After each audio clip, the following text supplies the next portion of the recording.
ನಮಸ್ಕಾರ ಎಲ್ಲರಿಗೂ. ಬನ್ನಿ ಇವತ್ತು ರುಚಿಕರವಾದಂತ ಟೇಸ್ಟಿಯಾದಂತ ಬೆಂಡೆಕಾಯಿ ಪಲ್ಯ. ತುಂಬಾನೇ ರುಚಿ ಅಷ್ಟೇ ಟೇಸ್ಟಿಯನ್ನು ಕೊಡುತ್ತೆ. ಬನ್ನಿ ಇವತ್ತು ಸಿಂಪಲ್ ಆಗಿ ಬೆಂಡೆಕಾಯಿ ಪಲ್ಯವನ್ನ ಹೇಗೆ ಮಾಡೋದು ಅನ್ನೋದನ್ನ ತೋರಿಸ್ತಾ ಇದ್ದೀನಿ. ಅದರಲ್ಲೂ ನಾನು ಇವತ್ತು ಸಿಂಪಲ್ ಆಗಿ ಎರಡು ರೀತಿಯ ಬೆಂಡೆಕಾಯಿ ಪಲ್ಯನ ಹೇಗ್ ಮಾಡೋದು ಅನ್ನೋದನ್ನ ತೋರಿಸ್ತಾ ಇದ್ದೀನಿ. ಒಂದು ಮಸಾಲೆ ಹಾಕಿ ಮಾಡಿರುವಂತ ಬೆಂಡೆಕಾಯಿ ಪಲ್ಯ, ಇನ್ನೊಂದು ಡ್ರೈ ಪಲ್ಯ. ಎರಡು ರೀತಿಯ ಪಲ್ಯಗಳನ್ನ ಹೇಗ್ ಮಾಡೋದು ಅಂತ ತೋರಿಸ್ತಾ ಇದ್ದೀನಿ. ಸಿಂಪಲ್ ಆಗಿ ಬೇಗನೆ ಮಾಡುವಂತ ಪಲ್ಯಗಳು. ಬನ್ನಿ ಇವಾಗ ಎರಡೂ ಪಲ್ಯಗಳನ್ನ ಮಾಡೋಣ. ಫಸ್ಟ್ ನಾನು ಬೆಂಡೆಕಾಯಿನ ತಗೊಂಡಿದ್ದೀನಿ. ನಾನು ಒಂದು ಅರ್ಧ ಕೆಜಿ ಅಷ್ಟು ಬೆಂಡೆಕಾಯಿನ ತಗೊಂಡಿದ್ದೀನಿ.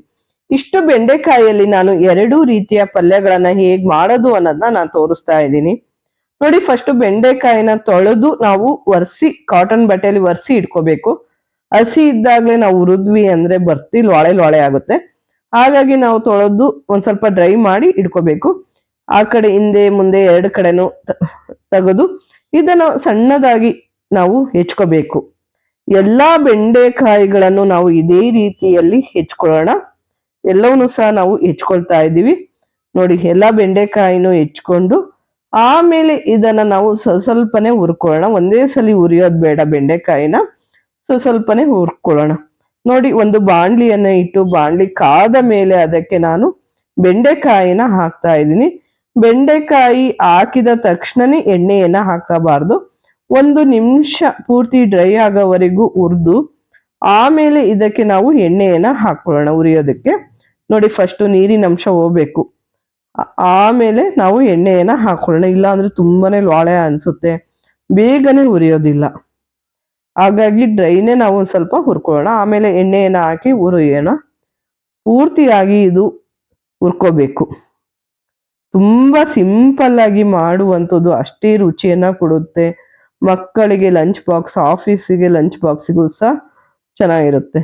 ನೋಡಿ, ರೊಟ್ಟಿ, ಅನ್ನ, ಚಪಾತಿ ಎಲ್ಲದ್ರ ಜೊತೆಗೂ ಸಹ ತುಂಬಾನೇ ಕಾಂಬಿನೇಷನ್ ಸಹ ಆಗಿರುತ್ತೆ. ನೋಡಿ, ಬೆಂಡೆಕಾಯಿ ಫುಲ್ಲು ಡ್ರೈ ಆಗೋವರೆಗೂ ಈ ರೀತಿಯಲ್ಲಿ ಹುರ್ಕೋಬೇಕು. ಹುರಿದ ಆದ ಮೇಲೆ ಇದನ್ನ ನಾವು ತಟ್ಟೆಗೆ ತೆಗೆಯೋಣ. ನೋಡಿ, ಎಲ್ಲಾ ಬೆಂಡೆಕಾಯಿನೂ ಸಹ ಸ್ವಲ್ಪನೇ ಹಾಕಿ ನಾವು ಹುರ್ಕೊಳ್ಳೋಣ. ಸಿಂಪಲ್ ಆಗಿ ಬೇಗನೆ ಮಾಡ್ಬೋದು. ನೋಡಿ, ಮತ್ತೆ ನಾನು ಬೆಂಡೆಕಾಯಿನ ಹಾಕಿ ಹುರಿತಾ ಇದ್ದೀನಿ. ಎರಡು ರೀತಿಯ ಪಲ್ಯಗಳು, ಒಂದು ಮಸಾಲೆ ಹಾಕಿ ಅಂದ್ರೆ ರುಬ್ಬಿ ಏನಿಲ್ಲ, ಸಿಂಪಲ್ ಮಸಾಲೆ ಹಾಕಿ ನಾವು ಮಾಡೋಣ. ಮನೇಲೇ ಇರುವ ಸಾಮಗ್ರಿಗಳಿಂದನೇ ನಾವು ಬೆಂಡೆಕಾಯಿ ಪಲ್ಯವನ್ನ ಮಾಡ್ಬೋದು. ನೋಡಿ, ಇದನ್ನು ಸಹ ನಾವು ಹುರ್ಕೊಂಡಿದೀವಿ. ಫುಲ್ ಡ್ರೈ ಆಗೋವರೆಗೂ ಹುರ್ಕೋಬೇಕು. ಸ್ವಲ್ಪ ಟೈಮ್ ಹಿಡಿಯುತ್ತೆ, ಆದ್ರೆ ತುಂಬಾನೇ ರುಚಿ ಇರುತ್ತೆ, ಅಷ್ಟೇ ಟೇಸ್ಟಿ, ಆರೋಗ್ಯಕ್ಕೂ ಸಹ ತುಂಬಾನೇ ಒಳ್ಳೇದು. ನೋಡಿ, ಬೆಂಡೆಕಾಯಿ ಫುಲ್ ಹುರಿದಿರೋದನ್ನ ನಾವು ಮತ್ತೆ ತಟ್ಟೆಗೆ ಹಾಕೊಳ್ತಾ ಇದ್ದೀವಿ. ಆಮೇಲೆ ಒಂದು ಬಾಂಡ್ಲಿಯನ್ನ ಇಟ್ಟು ಬಾಂಡ್ಲಿಗೆ ನಾವು 3 ರಿಂದ 4 ಸ್ಪೂನ್ ಅಷ್ಟು ಎಣ್ಣೆ, ಏಕೆಂದ್ರೆ ಉರಿಯೋದಕ್ಕೂ ನಾವು ಎಣ್ಣೆನ ಹಾಕಿದ್ವಿ, ಹಾಗಾಗಿ ಜಾಸ್ತಿ ಎಣ್ಣೆ ಹಾಕೋ ಅವಶ್ಯಕತೆ ಇರೋದಿಲ್ಲ. ಎಣ್ಣೆ ಕಾದ ಮೇಲೆ 1 ಸ್ಪೂನ್ ಸಾಸಿವೆ, ಸಣ್ಣದಾಗಿ ಹೆಚ್ಚಿರುವಂತ ಈರುಳ್ಳಿ ಮತ್ತು ಕರಿಬೇ ಸೊಪ್ಪನ್ನು ಹಾಕಿ ಹಸಿ ಹಸಿ ಘಮ ಘಮ ಹೋಗೋವರೆಗೂ ಈರುಳ್ಳಿಯನ್ನ ಹುರ್ಕೋಬೇಕು. ಆಮೇಲೆ ಇದಕ್ಕೆ ನಾವು ಹುರಿದ ಆದ ಮೇಲೆ ಇದಕ್ಕೆ ನಾವು ಸಣ್ಣದಾಗಿ ಒಂದು ಟೊಮೊಟೊ ಹಣ್ಣನ್ನು ಸಹ ಹೆಚ್ಚಿ ಇಟ್ಕೊಂಡಿದ್ವಿ, ಅದನ್ನು ಸಹ ಹಾಕೊಳ್ಳೋಣ. ಟೊಮೊಟೊ ಹಣ್ಣು ಒಂದ್ ಸ್ವಲ್ಪ ಮೆತ್ತಗಾಗೋವರೆಗೂ ನಾವು ಎಣ್ಣೆಯಲ್ಲೇ ಹುರ್ಕೊಳ್ಳೋಣ. ನೋಡಿ, ಎರಡನ್ನೂ ಸಹ ನಾವು ಹುರ್ಕೊಳ್ತಾ ಇದ್ದೀವಿ, ಈರುಳ್ಳಿ ಮತ್ತು ಟೊಮೊಟೊ ಹಣ್ಣು. ಇದನ್ನು ಹುರಿದ ಮೇಲೆ ನಾವು ಹುರಿದಿಟ್ಟಿರುವಂತ ಬೆಂಡೆಕಾಯನ್ನು ಸಹ ನಾವು ಹಾಕೊಳ್ಳೋಣ. ಈಗ ಜಾಸ್ತಿ ಏನು ಹುರಿಯೋದು ಬೇಡ, ನಾವು ಚೆನ್ನಾಗಿ ಹುರಿದು ರೆಡಿ ಮಾಡಿ ಇಟ್ಕೊಂಡಿದ್ವಿ. ಈಗ ಬೆಂಡೆಕಾಯಿನೂ ಸಹ ನಾವು ಹಾಕೊಳ್ತಾ ಇದ್ದೀವಿ. ಬೆಂಡೆಕಾಯಿ ಹಾಕಿದ ಮೇಲೆ ಇದಕ್ಕೆ ನಾವು 2 ಗ್ಲಾಸ್ ನೀರನ್ನ ಸೇರಿಸ್ತಾ ಇದ್ದೀವಿ. 2 ಗ್ಲಾಸ್ ನೀರನ್ನ ಹಾಕೊಳ್ಳೋಣ. ಬೆಂಡೆಕಾಯಿ ಮೆತ್ತಗಾಗೋವರೆಗೂ ಸ್ವಲ್ಪ ಬೇಯಿಸ್ಕೊಳ್ಳೋಣ.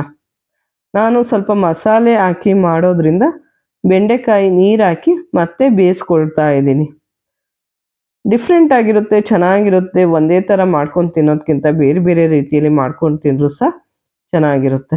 ಆದರೆ ಇದನ್ನ ರುಬ್ತಾ ಇಲ್ಲ, ಏನೂ ಇಲ್ಲ, ಹಾಗೆ ಸಿಂಪಲ್ ಆಗಿ ಮಾಡ್ತಾ ಇರುವಂಥದ್ದು. ರುಚಿಗೆ ತಕ್ಕಷ್ಟು ಉಪ್ಪು. ನೋಡಿ, ಜಾಸ್ತಿ ಉಪ್ಪು ಹಿಡಿಯೋದಿಲ್ಲ, ನೋಡಿ ಉಪ್ಪನ್ನು ಹಾಕ್ಕೊಳ್ಳಿ. ಅರ್ಧ ಸ್ಪೂನಷ್ಟು ಅರಿಶಿಣದ ಪುಡಿ, ನಿಮಗೆ ಖಾರ ಜಾಸ್ತಿ ಬೇಕು ಅನ್ನೋರು ಖಾರದ ಪುಡಿ ಜಾಸ್ತಿ ಹಾಕೋಬಹುದು, ಇಲ್ಲ ಖಾರ ಕಡಿಮೆ ಬೇಕು ಅಂದ್ರೂ ಖಾರವನ್ನ ಕಡಿಮೆ ಹಾಕೋಬಹುದು. ನಾನು 2 ಸ್ಪೂನಷ್ಟು ಅಚ್ಚ ಖಾರದ ಪುಡಿ ಇಷ್ಟನ್ನು ಹಾಕಿ ನಾನಿವಾಗ ಮಿಕ್ಸ್ ಮಾಡ್ಕೊಳ್ತಾ ಇದ್ದೀನಿ. ಇದನ್ನು ನಾವು ಪೂರ್ತಿಯಾಗಿ ಮಿಕ್ಸ್ ಮಾಡಿಕೊಂಡು ಇದನ್ನು 2 ರಿಂದ 5 ನಿಮಿಷಗಳ ಕಾಲ ನಾವು ಬೇಯಿಸ್ಕೋಬೇಕು. ಮೀಡಿಯಂ ಉರಿಯಲ್ಲೇ ನಾವು ಬೇಯಿಸ್ಕೊಳ್ಳೋಣ, ಜಾಸ್ತಿ ಬೇಡ. ಒಂದು 2 ರಿಂದ 5 ನಿಮಿಷಗಳ ಕಾಲ ಇದನ್ನು ಮೀಡಿಯಂ ಉರಿಯಲ್ಲೇ ಇದನ್ನು ನಾನು ಬೇಯಿಸ್ಕೊಳ್ತಾ ಇದ್ದೀನಿ. ನೋಡಿ ಇವಾಗ ಬೆಂದಿದೆ. ಆಮೇಲೆ ಇದಕ್ಕೆ ನಾವು ಕಾಯಿ ತುರಿ ಇಲ್ಲ ಅಂದ್ರೆ ಕೊಬ್ಬರಿ ತುರಿ ಯಾವುದಾದ್ರೂ ಆಯಿತು ಸ್ವಲ್ಪ ಹಾಕೊಳ್ಳೋಣ. ಈಗ ನಾನು ಸ್ವಲ್ಪ ಕೊಬ್ಬರಿ ತುರಿಯನ್ನು ಸಹ ನಾನು ಹಾಕೊಳ್ತಾ ಇದ್ದೀನಿ. ಕೊಬ್ಬರಿ ತುರಿಯನ್ನು ಸಹ ನಾವು ಹಾಕೊಂಡು ಇವಾಗ ಇದನ್ನು ನಾವು ಮಿಕ್ಸ್ ಮಾಡ್ಕೊಳ್ಳೋಣ. ಪೂರ್ತಿಯಾಗಿ ಈಗ ಇದನ್ನು ನಾವು ಮಿಕ್ಸ್ ಮಾಡ್ಕೊಳ್ತಾ ಇದ್ದೀವಿ. ಮಿಕ್ಸ್ ಮಾಡಿದ ಮೇಲೆ ಇದಕ್ಕೆ ನಾವು ಸಾಂಬಾರ್ ಪುಡಿ, ಮನೇಲೇ ಮಾಡಿರುವಂಥ ಸಾಂಬಾರ್ ಪುಡಿ 1 ಸ್ಪೂನು, ನಾವು ಕುರ್ಷಿಣಿ ಪುಡಿಯನ್ನು ಹುರಿದು ಪುಡಿ ಮಾಡಿಟ್ಕೊಂಡಿದ್ವಿ 1 ಸ್ಪೂನಷ್ಟು ನಾವು ಕುರ್ಷಿಣಿ ಪುಡಿಯನ್ನು ಸಹ ಹಾಕೊಳ್ಳೋಣ. ಕುರ್ಷಿಣಿ ಪುಡಿಯನ್ನು ಸಹ ಹಾಕಿದ ಮೇಲೆ ಶೇಂಗಾವನ್ನು ಸಹ ಹುರಿದು ಪುಡಿಯನ್ನು ಮಾಡಿಟ್ಕೊಂಡಿದ್ವಿ 1 ಸ್ಪೂನಷ್ಟು ಶೇಂಗಾ ಪುಡಿಯನ್ನು ಸಹ ನಾವು ಹಾಕೊಳ್ತಾ ಇದ್ದೀವಿ. ಎಲ್ಲದನ್ನೂ ಸಹ ನಾವು ಹಾಕಿದ ಮೇಲೆ ಈಗ ಇದನ್ನು ನಾವು ಮಿಕ್ಸ್ ಮಾಡ್ಕೊಳ್ಳೋಣ.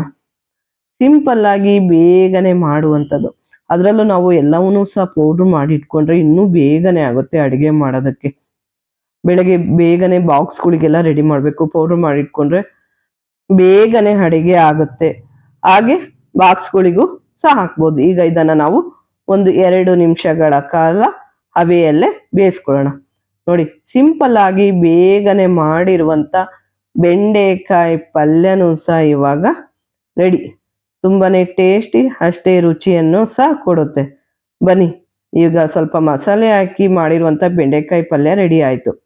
ಇವಾಗ ಡ್ರೈ ಪಲ್ಯ, ಇದು ಚಪಾತಿ ಜೊತೆಗಂತೂ ತಿನ್ನಕ್ಕಂತೂ ಎಷ್ಟು ರುಚಿ ಗೊತ್ತಾ. 1 ಚಪಾತಿ 2 ಚಪಾತಿ ತಿನ್ನೋರು ಮಕ್ಕಳು 3 ರಿಂದ 4 ಚಪಾತಿಯನ್ನು ಸಹ ತಿಂತಾರೆ. ಅಷ್ಟು ಸಿಂಪಲ್ ಆಗಿ ಬೇಗನೆ ಮಾಡುವಂಥ ಪಲ್ಯ. ಬನ್ನಿ, ಬೆಂಡೆಕಾಯಿನ ನಾವಲ್ಲೇ ಮೊದಲೇ ಹುರಿದಿಟ್ಕೊಂಡಿದ್ದೀವಿ. ಈಗ ಬಾಣಲಿಗೆ 2 ಸ್ಪೂನಷ್ಟು ಎಣ್ಣೆ ಕಾದ ಮೇಲೆ ಅದಕ್ಕೆ 1 ಸ್ಪೂನ್ ಸಾಸಿವೆ ಚಟ ಚಟ ಅಂದ ಮೇಲೆ ಅದಕ್ಕೆ 1 ಸ್ಪೂನ್ ಕಡಲೆಬೇಳೆಯನ್ನು ಹಾಕಿದ ಮೇಲೆ ಕಂದು ಬಣ್ಣ ಬರೋವರೆಗೂ ಹುರ್ಕೋಬೇಕು. ಆಮೇಲೆ ಇದಕ್ಕೆ ನಾವು 3 ರಿಂದ 4 ಹಸಿಮೆಣಸಿನ್ಕಾಯಿ ಸಹ ಹೆಚ್ಚಿ ಹಾಕೋಣ.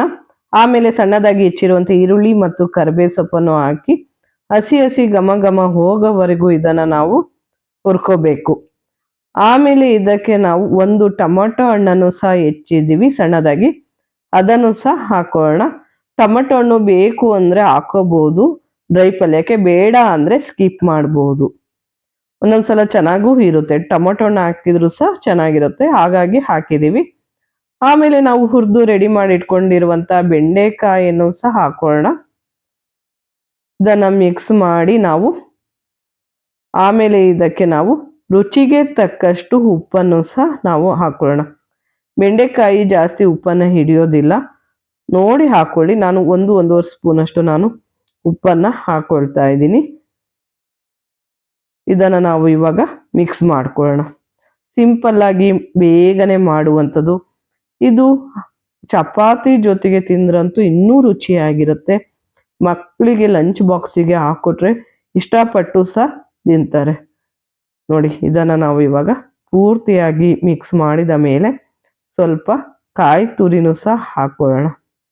ಕಾಯಿ ತುರಿನೂ ಹಾಕಿ ಈಗ ನಾವಿವಾಗ ಮಿಕ್ಸ್ ಮಾಡಿದರೆ ಬೆಂಡೆಕಾಯಿ ಡ್ರೈ ಪಲ್ಯ ಸಹ ರೆಡಿ. ಇದನ್ನು ನಾವು ಸೈಡ್ ಡಿಶ್ ಆಗೂ ಸಹ ತಿನ್ಬಹುದು. ಊಟದ ಜೊತೆಗೆ ಸೈಡ್ ಡಿಶ್ ಆಗಿ ಮಾಡ್ಕೊಂಡು ತಿಂದರೂ ಸಹ ತುಂಬಾನೇ ಚೆನ್ನಾಗಿರುತ್ತೆ. ನೋಡಿ 2 ರೀತಿಯ ಸಿಂಪಲ್ ಆಗಿ ಮಾಡಿರುವಂಥ ಬೆಂಡೆಕಾಯಿ ಪಲ್ಯಗಳು ಸಹ ಇವಾಗ ರೆಡಿಯಾಗಿದೆ. ಹಾಗೆ ನಮ್ಮ ಚಾನಲನ್ನು ಯಾರು ಸಬ್ಸ್ಕ್ರೈಬ್ ಮಾಡಿಲ್ಲೋ ಸಬ್ಸ್ಕ್ರೈಬ್ ಮಾಡಿ, ಇಷ್ಟವಾದರೆ ಒಂದು ಲೈಕ್ ಕೊಡಿ, ಕಮೆಂಟ್ ಮಾಡಿ, ಹಾಗೆ ಶೇರ್ ಮಾಡಿ. ನೋಡಿ ಸಿಂಪಲ್ಲಾಗಿ ಟೇಸ್ಟಿಯಾಗಿರುವಂಥ 2 ರೀತಿಯ ಬೆಂಡೆಕಾಯಿ ಪಲ್ಯಗಳು ಸಹ ಇವಾಗ ರೆಡಿಯಾಗಿದೆ. ಅಷ್ಟೇ ಅಲ್ಲ ತುಂಬ ರುಚಿಯನ್ನು ಸಹ ಹೊಂದಿರುತ್ತೆ.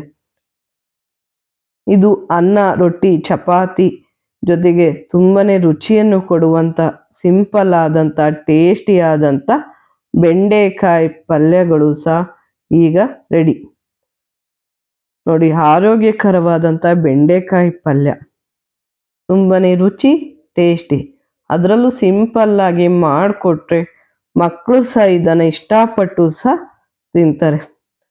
ನೋಡಿ ತುಂಬನೇ ರುಚಿಯಾದಂಥ ಟೇಸ್ಟಿ ಆದಂಥ ಬೆಂಡೆಕಾಯಿ ಪಲ್ಯ. ಇದರ ಜೊತೆಗೆ ನಾವು ಚಪಾತಿ ಹಾಕೊಂಡು ತಿಂದ್ವಿ ಅಂದರೆ ಇನ್ನೂ ರುಚಿಯನ್ನು ಕೊಡುತ್ತೆ. ಬನ್ನಿ ಇವತ್ತಿನ 2 ರೀತಿಯ ಬೆಂಡೆಕಾಯಿ ಪಲ್ಯಗಳು, ಸಿಂಪಲ್ ಆದ ಟೇಸ್ಟಿ ಆದ ಬೆಂಡೆಕಾಯಿ ಪಲ್ಯಗಳು ತುಂಬನೇ ರುಚಿ ಅಷ್ಟೇ ಟೇಸ್ಟಿಯನ್ನು ಸಹ ಕೊಡುತ್ತೆ. Thank you for watching. Bye.